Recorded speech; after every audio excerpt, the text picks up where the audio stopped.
Assalamualaikum dan selamat sejahtera. Hari ni kita akan sambung yang seterusnya, itu kita guna gelung do y. Selepas kita tengok yang y tadi, kita akan tengok do y.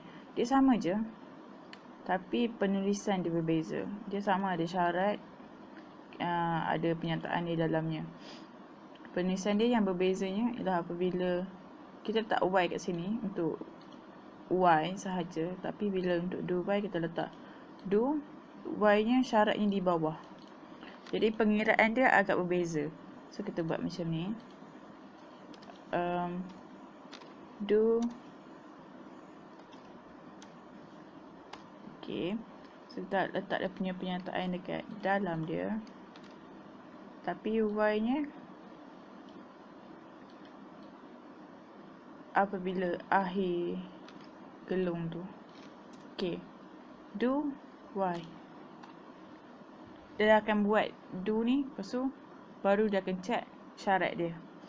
Dia akan buat penyataan dalam, lepas tu baru dia check syarat dia. So bila saya runkan dia, kita runkan dia, dia akan sama juga.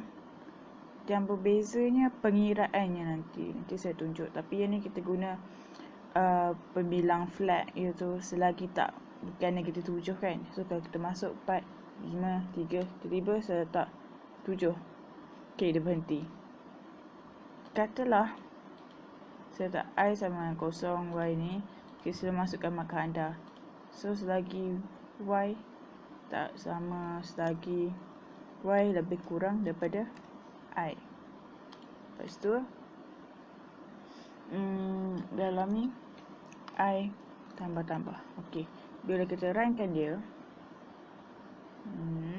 saya masukkan markah anda 34. Asalnya ya.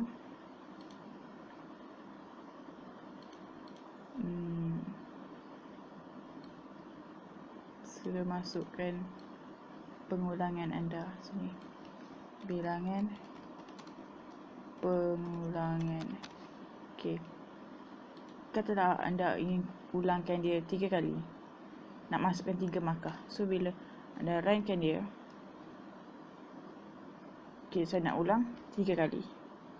So saya masukkan markah anda. So 45, dia berhenti terus. Sebab dekat sini sepatutnya markah. Kita declare satu lagi markah. Kita runkan dia. Kita ulang. Saya nak ulang 3 kali. Silakan masukkan dah markah saya.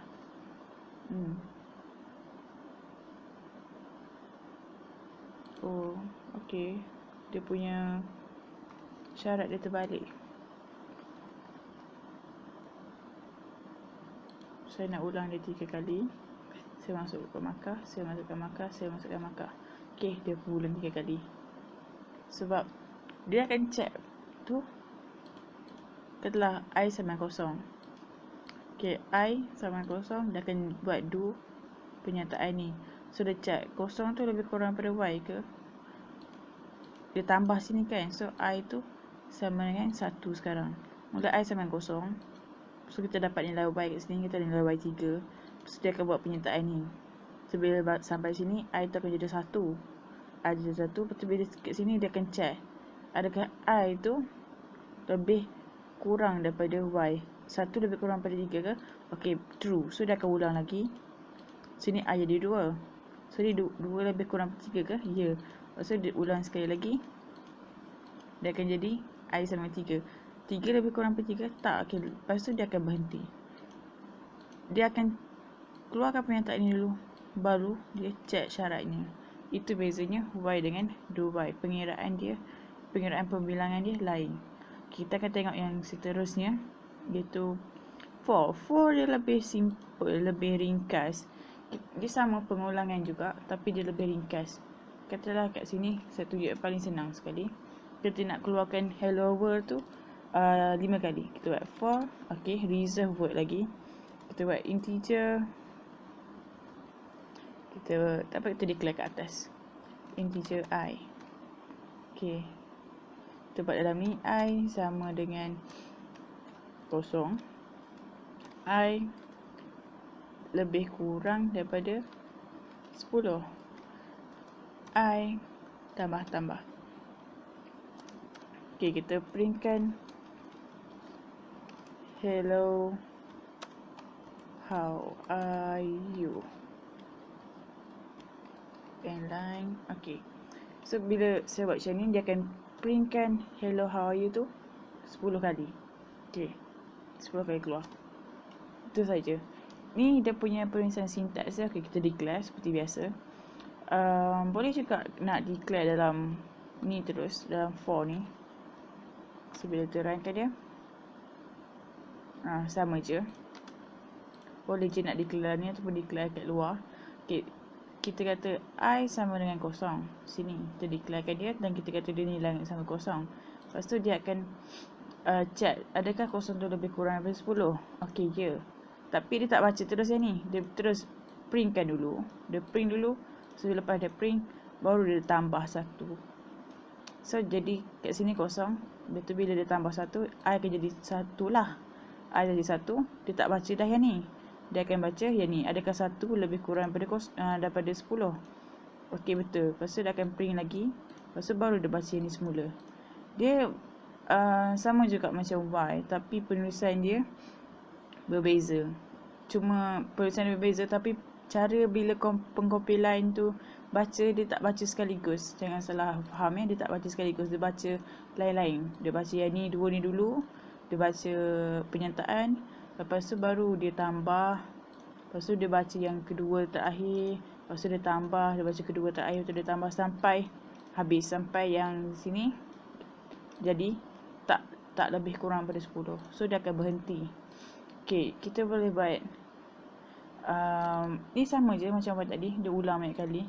So kita boleh buat lebih daripada tu. Kita boleh buat nested for. Nested for. So dalam ni katalah, saya buat lagi. For integer u sama dengan kosong. U lebih kurang daripada 2. Okay. U tambah. Saya buat ni. Saya siapkan lagi. Hi. I'm fine. Okay. So, bila yang ni, dia akan printkan yang ni. Dia akan baca yang ni. Kata integer I sama dengan kosong. Lepas tu dia check adakah kosong lebih kurang daripada 10. Okay, ya. Yeah. So, dia akan printkan hello, how are you? Lepas tu dia akan baca yang for yang bawah ni pula. So, dia kata you sama dengan kosong. Adakah kosong lebih kurang daripada ya? Ya. Okay, so dia baca hi, I'm fine. Tapi dia tak ulang yang loop for kat luar. Dia ulang yang dalam dulu. So, dia ulang yang dalam. Tadi kan u sama dengan kosong. Lepas tu u tambah jadi u sama dengan 1. So, dia check 1 adalah lebih kurang daripada 2. Ya. So, dia print lagi. Hi, I'm fine. So, u sama dengan 2 sekarang. U dah tambah. So, dia akan check adakah 2 lebih kurang daripada 2. Tak, salah. So, dia akan keluar daripada loop yang dalam. Dia akan ke loop yang luar. Dia akan ke loop yang luar. Lepas tu dia check. Tadi I sama dengan kosong kan. So, bila dah sampai loop luar, dia tambah jadi 1. So, dia tambah jadi 1. Dia check adakah 1 lebih kurang daripada kosong. Ya. Yeah. Okay, see out. Hello, how are you? Lepas tu dia baca balik semula for yang dalam ni. For yang dalam ni akan ulang 2 kali. Lepas tu yang ni dia akan berulang. So, kita tengok output dia macam mana. Okay, hello, how are you? Hello, how are you? Dalam dia, hi, I am fine. Hello, how are you? Hi, I am fine. Setiap hello, how are you ni ada 2 kali. Hi, I am fine. Hello, how are you ni berapa kali? Ada 10 kali. Okay. Macam tu. Ni nested for. Ni kita tengok apa dia lagi. Why, do, why. Okay, tak ada dah. Ni bab 4 fungsi. Bab 4 fungsi kita akan tengok pada video yang lain. So, yang ni kita tengok semula. Ada why, ada do, why, ada for. Ada 3 perkara. Ada 3 perkara dalam ni. So, kita tengok semula. Okay, yang ni kita buat why. Y lebih kurang daripada 5. Kita see out. Stop asking me.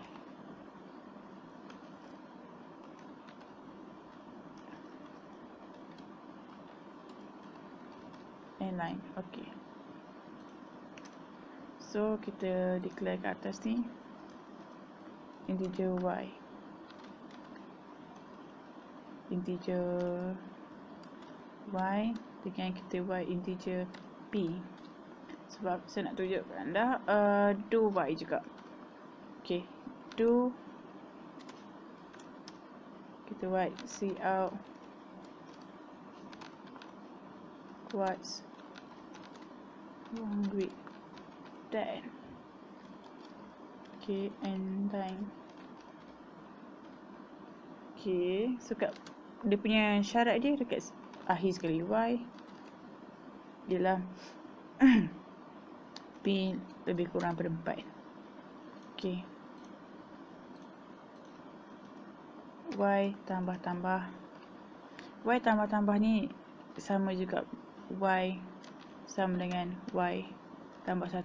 Okay, dia sama je, sama lah macam I sama dengan I tambah 1. Okay, do y ni dia punya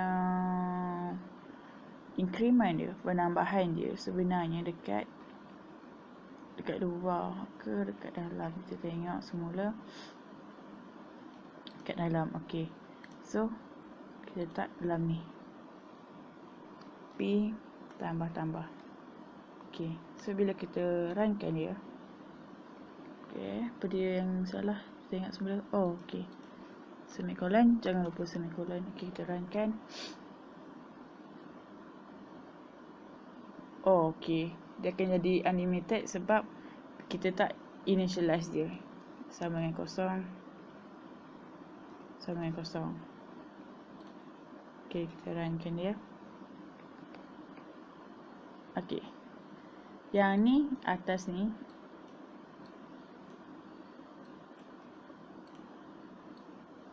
okay, yang atas ni hello, hi, I'm fine, hello, how are you, hi, I'm fine, hello, how are you ni kita untuk yang atas ni nested for. Dia akan print yang ni, lepas tu dia akan print yang dalam ni 2 kali. Lepas tu sampai yang ni habis, sampai loop yang for ni habis, dah sampai 10. So dia akan force, dia akan baca yang y kat bawah. Y yang kat bawah ni dia kata start asking me 5 kali. So start asking me 5 kali. Lepas tu yang do y ni dia akan tanya what's wrong with that. Okay, what's wrong with that, kita akan tengok dia akan ulang benda tu 4 kali. So okay, what's wrong with that, dia sama, penulisan dia yang berbeza ataupun pengiraan dia. Yang do y pengiraan dia yang berbeza. Okay, itu saja video untuk kali ni. Kita jumpa video seterusnya di mana saya akan sentuh topik fungsi. Topik seterusnya itu okay, fungsi agak complicated tapi kita boleh buat perlahan-lahan. Okay, itu saja. Kita jumpa video seterusnya.